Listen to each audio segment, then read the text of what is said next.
accord de l'âme, omission d'action, et changer la ligne de temps de quelqu'un d'autre. Un grand bonjour à toi, Césaël. Comment vas-tu?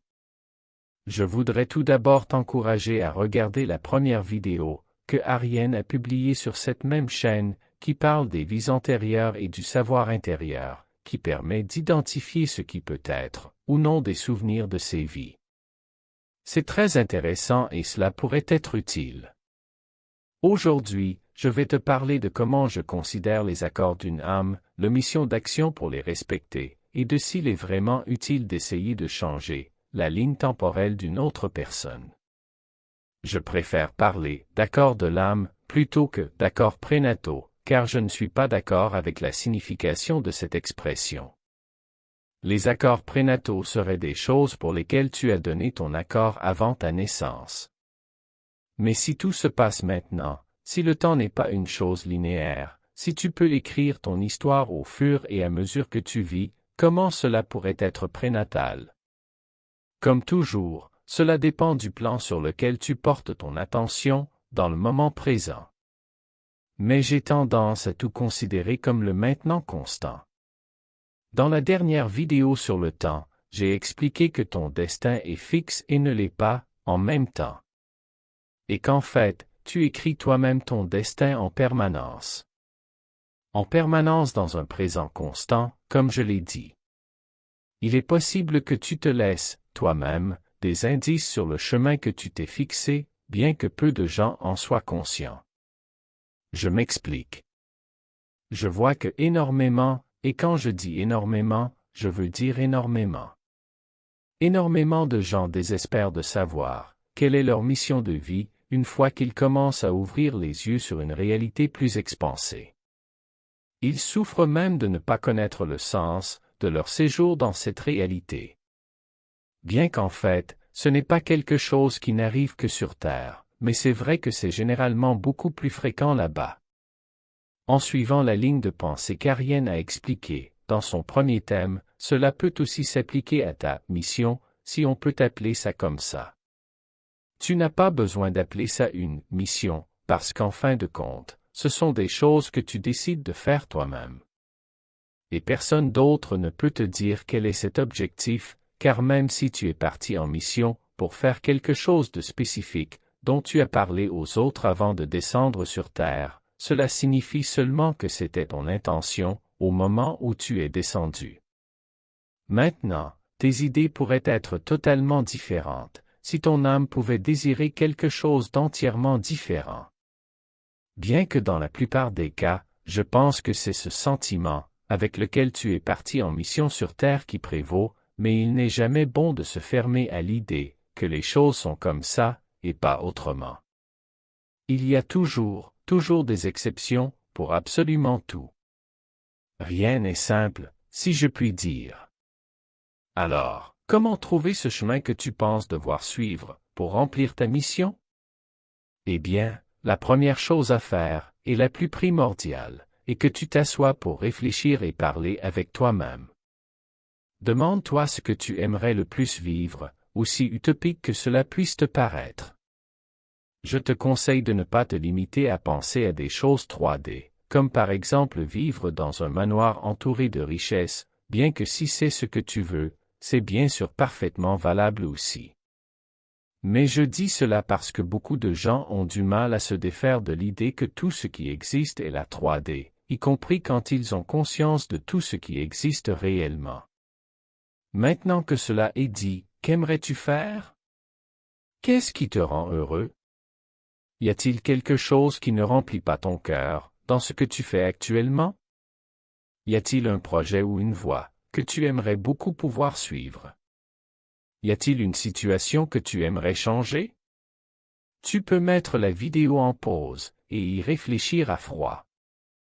Tu peux même noter les réponses et reprendre la vidéo quand tu l'auras fait. Je continue.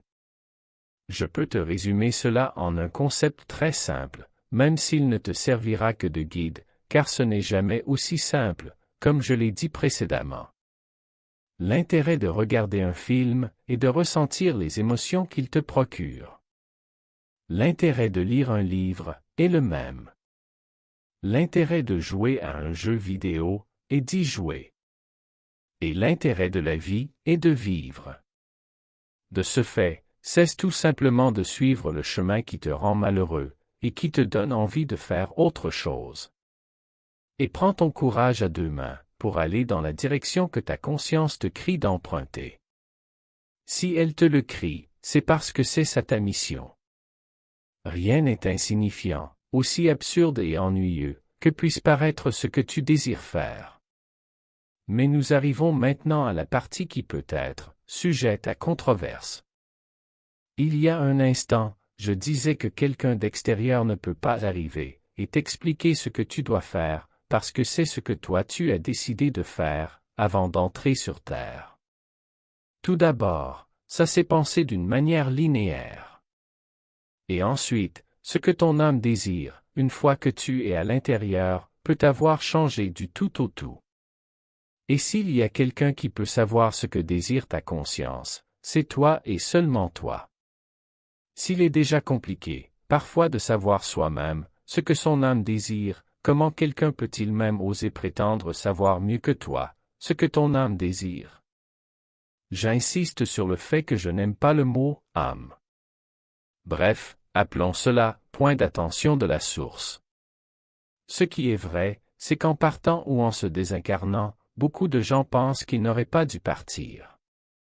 Et pourtant, ce que leur point d'attention leur dit quand ils sont sur Terre, c'est qu'ils ne veulent pas de cette vie. Alors pourquoi accorder plus d'attention, ou de priorité au plan 5D qu'au plan 3D, s'il n'existe pas de densité en tant que telle? Pour avoir vécu sur Terre, je pense que ce n'est pas une plus grande compréhension, ou une plus grande expansion de l'esprit, qui différencie nécessairement une personne incarnée sur Terre, d'une personne née à Témère, ou sur le vaisseau andromédien Viera, pour donner un exemple. Alors, qu'est-ce qui rend ce plan supérieur à celui que tu perçois sur Terre? Ne serait-il pas préférable de cesser d'utiliser cet outil des densités, pour apprendre et commencer à le faire d'une manière moins douloureuse? En tant que personne ayant vécu sur Terre, je considère que c'est une planète comme une autre, dont les habitants ont également le droit de parcourir le monde, dans lequel ils sont nés et de connaître la vérité. Et si c'est ce que leur âme désire maintenant, le fait de les priver de ce droit, et d'alimenter exactement le contraire, c'est cela qui est en réalité invasif et imposé, selon mon point de vue. Cela revient au même que de s'asseoir, pour regarder souffrir une autre personne. Lorsque tu constates que tu n'aimes pas un jeu vidéo, parce que tu le trouves injuste, personne ne t'oblige à continuer d'y jouer. Lorsque tu n'aimes pas le film, tu peux quitter le cinéma. Quand le livre t'ennuie, tu le laisses à la librairie. Lorsque tu montes dans un manège de parc d'attractions, et que tu vois qu'il est plus haut que tu ne le pensais, tu as la possibilité d'en descendre. Et lorsqu'une personne consciente sait ce qu'est la Terre, et qu'elle ne souhaite plus y vivre, le plus naturel serait qu'elle puisse aller ailleurs, sans avoir besoin d'attendre une autre vie. Parfois, et c'est de cela dont il s'agit maintenant, une personne décide que sa vie a assez duré, et lui a assez apporté, et qu'elle peut s'en aller en paix. Et il faut respecter cette décision, car c'est ce qu'elle a décidé elle. Cependant, je ne suis pas d'accord avec le fait de la laisser partir dans une position de douleur et de souffrance, sans avoir d'abord essayé de l'aider à la surmonter. Parce que lorsqu'elle a surmonté ce traumatisme, cette personne est généralement heureuse et fière d'être en vie, d'avoir dépassé ça, et d'être devenue plus forte. Cependant, tu n'aides pas une personne à surmonter un traumatisme, en la laissant s'enfoncer dans ce traumatisme, ou en alimentant celui-ci, pour qu'il continue à tourmenter la personne, jusqu'à ce qu'elle le surmonte. Selon mon opinion, cela revient à fouetter, et à punir inutilement la personne, qui, victime de ses propres idées, est tombée dans un gouffre, où elle peut avoir besoin d'aide. Le moyen de guérir ses idées, et donc de sortir la personne de ce gouffre, n'est pas de remplir celui-ci de chauves-souris, et de le boucher pour que la personne n'en sorte pas. C'est plutôt en lui donnant un coup de main, et en lui apprenant comment sortir de ce gouffre, et comment faire pour ne plus jamais y retomber. Depuis un point de vue plus expansé, c'est cette personne elle-même qui aura manifesté cette aide. Ce qui signifie qu'elle a déjà appris à sortir du gouffre. Depuis le point de vue de celui qui aide, tu pourrais penser que tu ne fais que changer ta propre ligne de temps, dans laquelle tu perçois comment cette personne sort du trou. Mais en réalité, ça tu ne peux pas le savoir, et tu crées une ligne dans laquelle cette personne peut s'accorder avec toi. Une ligne positive que vous percevez tous les deux, et que vous avez créée ensemble. Ici, je vais poser une question, qui ne s'adressera pas aux humains de la Terre. Dis-moi, préfères-tu continuer à regarder comment cette personne se noie dans le gouffre? C'est cela ce que tu souhaites percevoir? La souffrance des autres? Ta conscience dormira-t-elle tranquille, alors que tu sais que tu ne l'as pas aidé à sortir